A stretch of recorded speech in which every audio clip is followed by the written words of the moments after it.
दोस्तों, दायर हयात ने हम सबको वापस हमारे बचपन की तरफ ला खड़ा किया है। अगर वो मशहूर मौसीकी ने आपको ये नहीं बताया तो आज हम दी लायन किंग पर बात करेंगे। और न सिर्फ पहली फिल्म पर बल्कि पूरी फ्रेंचाइज पर, शुरू से आखिर तक। खैर, तकरीबन पूरी फ्रेंचाइज असल दी लायन किंग को रिलीज हुए तकरीबन 20 साल हो चुके हैं। एक स्पिन ऑफ, एक सीक्वल और किसी वजह से 2 लाइव एक्शन रीमिक्स के बाद सिम्बा और उसके दोस्त अब भी डिज्नी स्टूडियोज के आइकन के तौर पर सख्त मेहनत कर रहे हैं और उनके पास इसका सबूत भी है। मेरा मतलब है, असल दी लायन किंग ने 2 एकेडमी अवार्ड्स और 1 गोल्डन ग्लोब जीता है और लातादाद नामजदगियों की बात तो छोड़ ही दें, ये हेलमेट को शेर के साथ पेश करने के लिए काफ़ी बड़ी तारीफ है। दोस्तों, इस मशहूर कास्ट में बहुत सारे किरदार हैं, लेकिन शुरुआत के लिए हमारे पास सिम्बा यानी शेर का बच्चा, और पहली फिल्म का मरकजी किरदार भी यही है। उसके बाद आता है मुफासा, सीरीज का बाप और वो बादशाह जिसकी सब इज्जत करते हैं। फिर आता है स्कॉर, त्राउना चचा जो बिल्कुल भी शरारती नहीं है।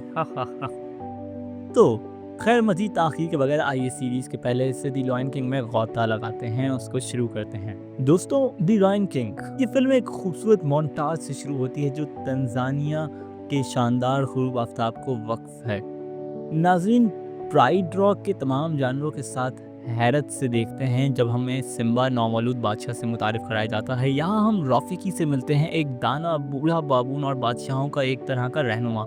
रॉफीकी सिम्बा को किंग चोज से मसाह करता है, उसे अगला बादशाह बनने की सरकारी तौर पर बरकत देता है। मुमलिकत के तमाम जानवर खुशी से झूमते हैं सिवाय एक के। फिल्म स्कोर मुफासा के छोटे भाई की तरफ कट करती है जो साए में चूहों के साथ खेल रहा है, गुस्से और उदासी में डूबा हुआ है। मुफासा तकरीब के बाद उससे मिलता है, हैरान के वो क्यों नहीं है। स्कोर तंज़ी अंदाज में वजाहत करता है जो मुफासा को पहले से मालूम है। उसकार बादशाह बनना चाहता है और अपनी पूरी ज़िंदगी अपने बड़े भाई के साए में रहा है।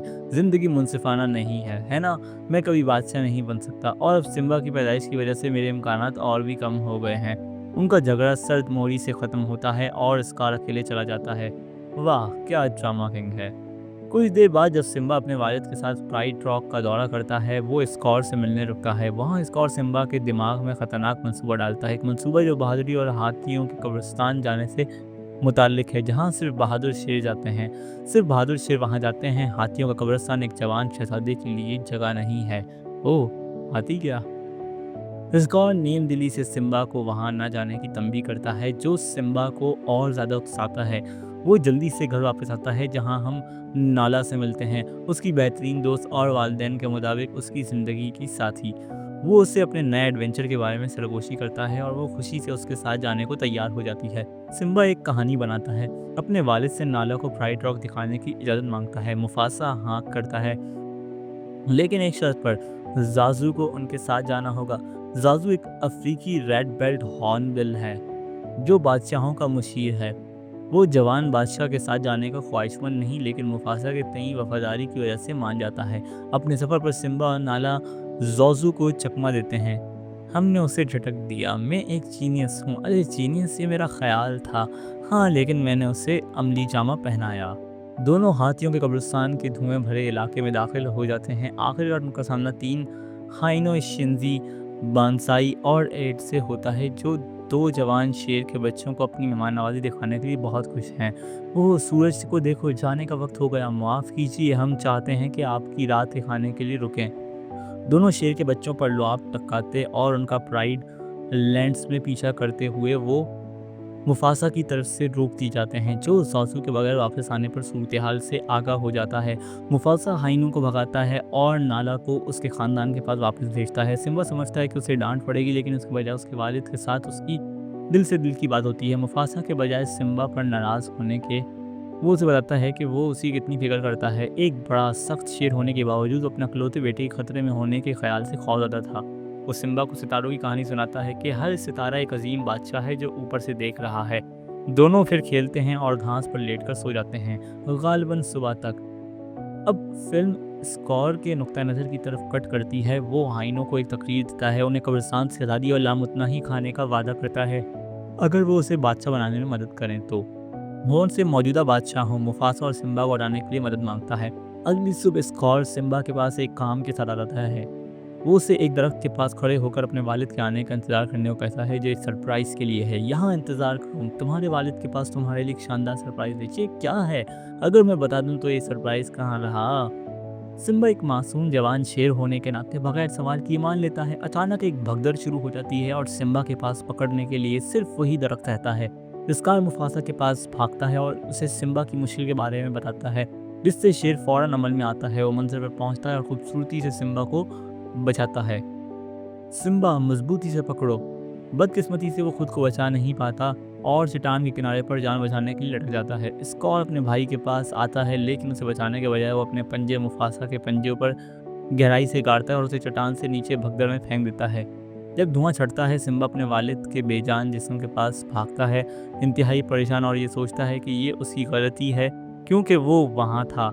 इसका और हालात को मज़ीद ख़राब करता है। सिम्बा को कायल करता है कि अगर वो वहाँ ना होता तो ये सब ना होता। तो सिम्बा उससे मशवरा मांगता है। स्कॉर से कहता है कि वो जितनी जल्दी दूर हो सके भाग जाए और कभी पीछे न देखे, ताकि दूसरों के जुर्म और फैसले से आज़ाद हो जाए। सिम्बा ऐसा ही करता है। वो भागता है और पीछे नहीं देखता जब तक कि वो एक लामतनही बंजर ज़मीन में बेहोश ना हो जाता। ये वाक़या का सिलसिला भी इतना ही दिल दहला देने वाला है जितना 20 साल पहले था, लेकिन अपने आंसू साफ़ करें क्योंकि यहाँ टिमोन और पुम्बा मंज़र पर आते हैं।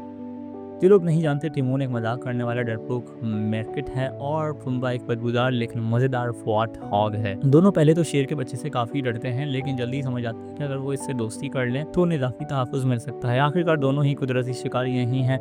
दोनों उसे अपने छोटे से नखलिस्तान में ले जाते हैं, जहाँ वो उसे खाना खिलाते हैं और उसकी देखभाल करते हैं। वो सिम्बा को अपना हिकोना मटाटा का तरीका सिखाते हैं, जिसका मतलब है कोई परेशानी नहीं, या उसी तरह की कोई चीज़। इसका मतलब है कि अपनी बाकी ज़िंदगी के लिए कोई परेशानी नहीं। सिम्बा टिनोम और पंबाना के साथ बड़ा होता है और एक पुरअमन नौअमरी की ज़िंदगी गुजारता है। अपने दोस्तों के साथ घूमता फिरता है, हर रोज़ मजाक करता है, लेकिन ये सब उस वक्त बदल जाता है जब नाला उसकी ज़िंदगी में वापस आती है। लफ्ज़ी तौर पर नाला खाने की तलाश में तिमूर और पुम्बा पर हमला करती है, जो तहफ़्फ़ुज़ के लिए सिम्बा के पास भागते हैं। एक मुख्तसर लड़ाई के बाद सिम्बा और नाला एक दूसरे को पहचानते हैं और फ़ौरन दोबारा जुड़ जाते हैं। तुम कौन हो? ये मैं हूँ सिम्बा। तिमोन और पुम्बा नाराज़ होते हैं क्योंकि उनका बेहतरीन दोस्त उन्हें एक रिश्ते के लिए भूलता दिखाई देता है। ये पुरानी मुश्किल है, लेकिन नागज़ीर चांदनी रात में दोबारा मिलन के बाद नाला सिम्बा से घर ना लौटने की वजूहात पर दबाव डालती है और उसे बताती है कि उसकी गैर मौजूदगी में क्या क्या मुसीबतें आई हैं। हमें वाकई घर पर तेरी ज़रूरत थी सिम्बा। अगर तूने जल्द कुछ न किया तो सब भूख से मर जाएंगे। सिम्बा के पास कोई अच्छा उज़र नहीं था, लेकिन वो वापस जाने से इनकार करता है, ये कहते हुए कि पुराना सिम्बा वो नहीं रहा।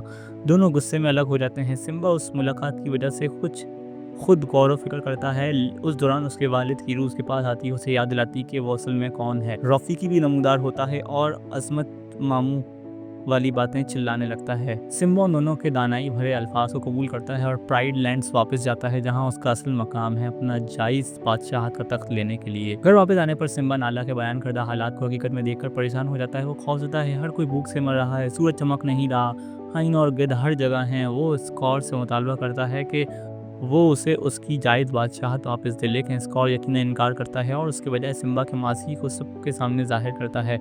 स्कॉर सिम्बा को एक कोने में धकेलता है और उसे चट्टान के किनारे से धक्का देता है। यहाँ वो सिम्बा को अपने वालिद की मौत की हकीकत बताता है। इससे पहले कि उसे इसी तरह ख़त्म किया जाए, सिम्बा गुस्से में हवा में उछलता है और स्कॉर और तमाम हाइनों के पीछे धकेलता है। एक जंग शुरू होती है जिसमें सिम्बा फतेहयाब होता है, उसे बादशाहत मिलती है और वो नाला और अपने करीबी दोस्तों के साथ खुशहाल ज़िंदगी गुजारता है। फिल्म उस वक्त मुकम्मल दाया बनती है जब हम एक और बादशाहत की तकरीब देखते हैं। इस बार सिम्बा और नाला के नौमौलूद बेटे के लिए दारे हयात है आखिरकार। ये फिल्म टिमोन और पुम्बा के साथ शुरू होती है, जो फैसला करती है कि अब वक्त आ गया है कि वो अपनी कहानियाँ शेयर करें कि वो कैसे वजूद में आए। हम टिमोन के नुक्ता नज़र से शुरू करते हैं। जवान और अपनी माँ की देखभाल में वो एक अच्छा मेरकिट साबित नहीं होता। ना वो मुनासिब सुराख हो सकता है, ना हाइनों की निगरानी कर सकता है और ना ही मौत के बारे में ज़रा भी परेशान होता है। बात यहाँ तक पहुँचती है कि ड्यूटी पर होते हुए टिमोन बोर हो जाता है और निगरानी के बजाय एक म्यूजिकल डांस नंबर तरतीब देता है। टिमोन की लापरवाही की वजह से हाइनों की कम्युनिटी पर हमला करते हैं और उसके चचा को तकरीबन मार देते हैं। वो अपनी माँ से इल्तिजा करता है कि उसे अकेले सफ़र पर जाने दे ताकि वो खुद को ढूंढ सके, क्योंकि वाज़ेह है कि वो गलत जगह पर है। मेरी जगह वहाँ कहीं है माँ, मुझे नहीं मालूम कि कहाँ या कितनी दूर, लेकिन मुझे जाना है। वो उसे रोकने की पूरी कोशिश करती है, लेकिन आखिरकार उसे जाने की इजाज़त देती है, उसे महफूज सफ़र की दुआएं देती है। रात होने तक टिमोन मुकम्मल तौर पर टूट जाता है, अपनी माँ के लिए रोता है और सोचता है कि वो कहाँ जा रहा है। एडवेंचर की ज़िंदगी वो नहीं थी जो उसने सोची थी। अपने गुस्से के दौरान वो रॉफ़ी से टकराता है जो उससे हिकोना मराठा सिखाता है, जिसका मतलब है कोई परेशानी नहीं। टिमोन रॉफ़ी से पूछता है कि वो वहाँ कैसे पहुँचे, लेकिन वो सिर्फ़ इतना कहता है कि उससे आगे जाओ जो तुम देख सकते हो। ये ज़्यादा मददगार नहीं क्योंकि इसका मतलब क्या है, लेकिन टिमोन आखिरकार प्राइड रॉक की तरफ सफ़र करने का फैसला करता है। अपने सफ़र के दौरान वो अकेले तुम्बा से मिलता है। तब बात करते हैं टिमोन की। पहले तो डर जाता है क्योंकि आमतौर पर वॉर्ट हॉग जैसे जानवर भी उसे खाने की कोशिश करते हैं। तुम्बा टिमोन को बताता है कि वो वाकई जानवर नहीं खाता और कीड़े मकोड़े खाना पसंद नहीं करता। वो ये भी बताता है कि उस पर शाज़ व नादिर ही हमला होता है और अगर होता भी है तो जानवर आम तौर पर अपनी भूख खो देते हैं। टिमोन खुशी से पंपा को अपने सफ़र में तहफ़्फ़ुज़ के तौर पर साथ ले जाता है। पुम्बा समझता है कि दोनों दोस्त हैं, जबकि टिमोन सिर्फ एक साथी के साथ मुतमईन है। टिमोन और पुम्बा की कहानी आहिस्ता-आहिस्ता सिम्बा की पहली फ़िल्म की कहानी के साथ मिलना शुरू होती है। दोनों सिम्बा की ताजपोशी के वक़्त मौजूद थे। वो उस वक़्त भी मौजूद थे जब सिम्बा के म्यूज़िकल नंबर के दौरान तमाम जानवर गिर पड़े। जब वो सिम्बा और नाला को ज़ोज़ो से अलग करने की कोशिश कर रहे थे, वो हाथियों के कब्रिस्तान में सफ़र कर रही थी जब मुफासा ने हाइनों को भगाने के लिए धाड़ा और बच्चों को बचाया, और वो उस भगदड़ के दौरान भी मौजूद थे जिसने मुफासा की जान ली। उन दोनों ने सब कुछ देखा। तमाम मुश्किलात से गुजरने के बाद दोनों एक बड़े आबशार से गिरकर उस नखलिस्तान में पहुंचते हैं जिसे हम जानते हैं और वो सपना घर कहते हैं। अफरा-तफरी के दौरान टिमोन पुम्बा से तस्दीक करता है कि क्या वो वाकई दोस्त है, एक दिल से दिल की बात करते हुए जो उन्हें ज़िंदगी भर के लिए जोड़ देती है। तुम वो वाहिद दोस्त हो जो मेरे पास कभी था और दोस्त आखिर तक साथ देते हैं। फिल्म फिर मौजूदा वक्त में टिमोन और पुम्बा की तरफ कट करती है जहाँ टिमोन उनके जज्बाती लम्हे पर रो रहा है। हमें चौथी दीवार तोड़ना पसंद है। बहरहाल आगे बढ़ते हैं। हमें फिर टिमोन की माँ का नुक्ता नज़र दिखाया जाता है जो अभी पता चल रही है कि रॉफीकी ने उसके बेटे को हिदायत के लिए एक इस्तियारा दिया था, जो कि एक बिल्कुल खौफनाक ख्याल है क्योंकि टिमोन इस्तियारों को समझने में बिल्कुल नाकाम है। वो अपने बेटे को ढूंढने के लिए अपना सफ़र शुरू करती है, फिक्रमंद कि वो शायद बड़े खतरे में हो। दरिया हंसना टिमोन खतरे के बिल्कुल बरक्स हालात में है। वो पिम्बा के साथ एक अपने नखलिस्तान में एक शेर के बच्चे को पाल रहा है, वालदीनियत के तरीके सीख रहा है, बाथरूम ट्रैक्स, रात के डरावने ख्वाब और अपनी औलाद का अपने आप से अलग जाना, जैसे कि स्लग स्लिपरिंग में जिसे वो कभी हार नहीं मानता था और जिसमें वो माहिर था। जब टिमोन और पुम्बा समझते हैं कि उन्होंने सब कुछ संभाल लिया है तो नाला आती है और सब कुछ तबाह कर देती है। ये एक आफत है पुम्बा, एक आफत। वो हमारे हकोना मनटा के दिल में एक दाव लगा देगी। कम से कम उनके मायात के मुताबिक दोनों दोस्त अपने दोस्त के नए रोमांस को खामोशी से कबूल नहीं करते और हर मोड़ पर उन्हें अलग करने की पूरी कोशिश करते हैं, लेकिन अफसोस कुछ भी काम नहीं करता। न सिर्फ ये बल्कि सिम्बा गायब हो जाता है और नाला उसके पीछे भागती है। दोनों को एक बार फिर अकेला छोड़ देती है। ये टिमोन के लिए ज़िंदगी परेशानी का बाइस बनता है क्योंकि उसे एक नए सवाल का सामना है। क्या ये नकलिस्तान उसका घर है जो उसने अपने लिए बनाया, या घर वो है जहाँ उसके दोस्त हैं? वो पुम्बा के साथ लंबी गुफ्तगू करता है और पहले तो अपनी ज़ाती खुशकिस्मती का इंतखाब करता है, लेकिन जल्द ही उसे एहसास होता है कि पुम्बा और सिम्बा के बगैर वो मुतमईन नहीं होगा। वो पुम्बा और नाला के पीछे जाता है, सिम्बा की इतनी ही मदद करना चाहता है जितना दूसरे करते हैं। प्राइड रॉक पर पहुंचकर वो अपनी माँ से मिलता है जो उसे इत्तफाकन खोते हुए मिल गई थी। छोटा मैर्किट ख़ानदान पुम्बा के साथ मिलकर सिम्बा की स्कॉर के साथ ज़बरदस्त जंग के दौरान साइड लाइन्स पर मदद करता है। जब सिम्बा आखिरकार जीत जाता है, टिमोन अपनी माँ को अपना नखलिस्तान दिखाता है और पूरे मैर्किट पैक को वहाँ ले जाता है ताकि वो भी जन्नत में खुशियाँ मनाएं, आखिरकार हाइनों से मुकम्मल तौर पर आज़ाद होकर। दूसरी सरकारी फिल्म इस बात से शुरू होती है कि हमें पता चलता है कि सिम्बा का नौमौलूद बच्चा शहज़ादा नहीं बल्कि एक शहज़ादी है। मैं तुमसे कह रहा हूँ दोस्त, ये पुराने दिनों जैसा होगा। तुम में और छोटा लड़का ये लड़की है। मजाक कर रहा हूँ। इससे सिर्फ सिम्बा और टिमोन हैरान हैं जो एक और लड़के के साथ अपने लड़कपन के शानदार दिन दोबारा जीने के लिए पुरजोश थे, लेकिन बाकी सब जिन्स के फ़र्क से बिल्कुल मुतमईन दिखाई देते हैं। फिल्म फिर कियारा के बचपन की तरफ कट करती है और वो वही मुहिम जोई का जज्बा दिखाती है जो कभी उसके वालिद में था, लेकिन सिम्बा उसे बिल्कुल बर्दाश्त नहीं करता क्योंकि वो जानता है कि जवान बच्चे अकेले होने पर कितनी मुसीबत में पड़ सकते हैं। जब भी कियारा अकेले घूमना चाहती है, सिम्बा उसे हिदायत करता है कि वो उसके बनाए हुए मखसूस रास्ते पर रहे। उसके अलावा वो टिमोन और पुम्बा को उसके पीछे लगाता है ताकि वो किसी मुसीबत में ना पड़े। जब कियारा को पता चलता है कि उसका पीछे किया जा रहा है, वो अपने वालिद से बेहद नाराज़ और मायूस होती है कि उस पर बिल्कुल भरोसा नहीं करते। मेरा मतलब है उससे पहले कि वो उन्हें देखती, वो सुन रही थी और रास्ते पर ही चल रही थी, लेकिन अब वो अपनी मायूसी से अंधी हो जाती है और अपनी मर्ज़ी से चली जाती है। आखिरकार वो नाजायज़ तौर पर प्राइड लैंड से बाहर निकल जाती है। यहाँ उसकी मुलाकात को से होती है, एक खुरदरे बच्चे से जो स्कॉर की नकल लगता है। पहले तो धमकी आमेज़ लगता है, लेकिन जब उसे कियारा का बचकाना हैरत और अंदाज़ मालूम होता है, वो आहिस्ता-आहिस्ता अपना दिफा छोड़ देता है। दोनों एक साथ खेलते हैं यहाँ तक कि उन पर मगरमच्छों का बेरहमी से हमला होता है। ये खतरनाक सूरत हाल थी। कियारा को बचाती है और इस वाक़ये की वजह से दोनों के दरमियान रिश्ता मजबूत होता है। को शायद अपनी पूरी ज़िंदगी में पहली बार किसी अजनबी से हमदर्दी मिलती है। उनका मासूमाना लम्हा सिम्बा और ज़ीरा के ज़रिए खलल डालता है, जो अपने बच्चों की तरफ से फ़ौरन झगड़ना शुरू कर देते हैं। यहाँ हमें पता चलता है कि को स्कॉर का बच्चा नहीं है, वो सिर्फ़ उन शेरनियों में से एक का बच्चा था जो स्कॉर के साथ इत्तेहाद की वजह से प्राइड रॉक से जलावतन की गई थी। क्या तुमने मेरे बेटे को से मुलाकात नहीं की? उसे स्कॉर ने खुद बादशाह बनने के लिए चुना था। ये अच्छा है क्योंकि कियारा का अपने कज़न से मोहब्बत करना अजीब होता। बहरहाल ज़ेरा कहती है कि प्राइड लैंड्स में दोबारा आने की सज़ा मौत है और वो खुशी से बच्चे को पेश करती है। हालांकि उसे इस बारे में कुछ मालूम नहीं। सिम्बा ज़ेरा की बच्चों और उसके प्राइड के लिए हमदर्दी की कमी पर हैरान होता है और बच्चे को मारने के ख्याल को मुस्तरद करता है। वो उसे चले जाने को कहता है और कियारा को से दूर ले जाता है। दोनों बच्चे उदास नज़रों से एक दूसरे को देखते हैं, एक नए दोस्त को खो देते हैं इससे पहले कि वो वाकई करीब हो सकें। जाने के बाद दोनों को बिल्कुल मुख्तलिफ सलूक मिलता है। कियारा को रहम और मोहब्बत दिखाई देती है, यहाँ तक कि जब वो सिम्बा से कहती है कि वो मलका बनना चाहती है। बतौर मुस्तक़बिल की मलका तुम्हें मोहतात रहना होगा, अगर मैं मलका नहीं बनाना चाहती तो ये मज़ेदार नहीं है। सिम्बा गुस्से के बजाय पुरसुकून अंदाज में उसे समझाता है कि उनके प्राइड का हिस्सा होना कितना मायने रखता है। वो आहिस्ता आहिस्ता नरम पड़ती है और अपने ख़ानदान और उन ख़यालात के लिए गर्मजोशी दिखाने लगती है जिन्हें उसे आगे बढ़ाना है। दूसरी तरफ हमें दिखाया जाता है कि को कहाँ रह रहा है, ख़ास तौर पर दो शेरनियों विटानी और नोका जो ज़ेरा के असली बच्चे हैं उनके साथ। विटानी को की तरह एक जवान बच्चा है और अपने बड़े भाई नोका से ज़्यादा होशियार है। बज़ाहिर जब ज़ेरा गायब होती नोका को की निगरानी करनी थी, लेकिन वो खुफिया तौर पर उससे नफ़रत करता है क्योंकि वह प्राइड का लीडर बनना चाहता है। स्कार की मौत से पहले उसने को अगला अजीम बादशाह बनने के लिए चुना था ताकि वो स्कार के नज़रियात को ज़िंदा रखे।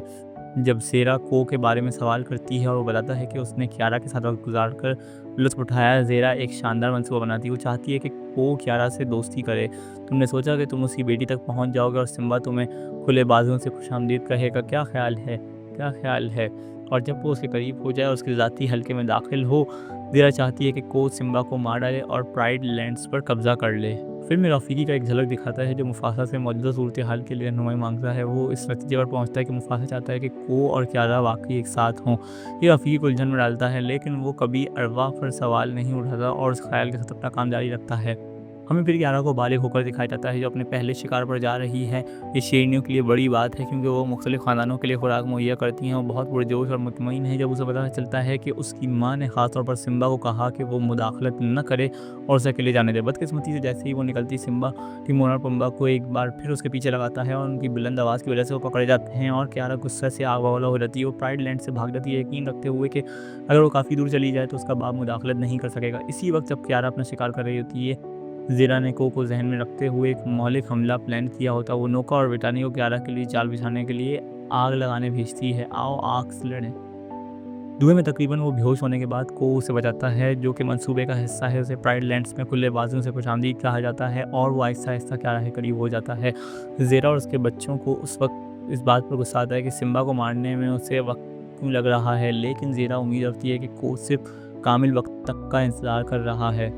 सिम्बा पर हमला करने का इंतज़ार करते हुए को कियारा के साथ बहुत करीब हो जाता है, उसके साथ डेट्स पर जाता है और हकीकी तौर पर एक रिश्ता बनाता है। उसे एहसास होता है कि वो अपनी सौतीली माँ के लिए काम नहीं करना चाहता और कियारा से सब कुछ एतराफ़ करना चाहता है। ज़ेरा को के दिल की तब्दीली को नोटिस करती है और उसे सिम्बा के सामने बेनकाब करने का फ़ैसला करती है ताकि वो उसे दोबारा अपनी तरफ कर सके। जिस को कियारा से सब कुछ बताने निकलता है, सिम्बा उसे रोकता है क्योंकि वो उससे बाप बेटे की तरह बात करना चाहता है।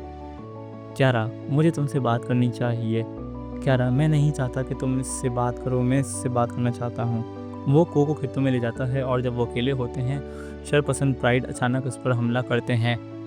वो उसे ऐसे बनाते हैं जैसे को इसमें शामिल था, हालांकि वो नहीं था, जिससे सिम्बा फ़ौरन उसके खिलाफ हो जाता है। सिम्बा बमुश्किल ज़िंदा बचता है और घर वापस जाकर कियारा और नाला को बताता है कि क्या हुआ। कियारा को यकीन नहीं आता और सिम्बा से कहती है कि ये सच नहीं हो सकता, लेकिन वो नहीं सुनता। यहाँ तक कि जब को अपना प्राइड छोड़कर वापस आता है और माफ़ी मांगता है, सिम्बा नहीं सुनता। उसके बजाय वो को दूसरों की तरह जलावतन कर देता है, ये इसरार करते हुए कि वो बिल्कुल स्कॉर जैसा है।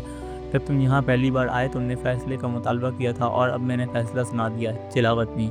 कियारा अपने वालिद के न सुनने की वजह से भाग जाती है और आखिरकार को ढूंढ लेती है। दोनों दोबारा मिल जाते हैं और प्राइड की तरफ वापस जाते हैं, सिर्फ ये देखने के लिए कि उन दोनों प्राइड्स एक दूसरे के खिलाफ लड़ रहे हैं, दोनों फ़ौरन अमल में आते हैं और हर एक अपनी तरफ की लड़ाई रोकते हैं। वो लड़ाई को पुरसकून करते हैं, ये समझाते हुए कि आखिर में सब एक जैसे हैं और उन्हें सुलह कर लेनी चाहिए। ज़ेरा के तमाम इत्तेहादी कियारा और उसके ख़ानदान के साथ शामिल हो जाते हैं, ना कि ज़ेरा और स्कार के बिगड़े हुए वर्जन के साथ।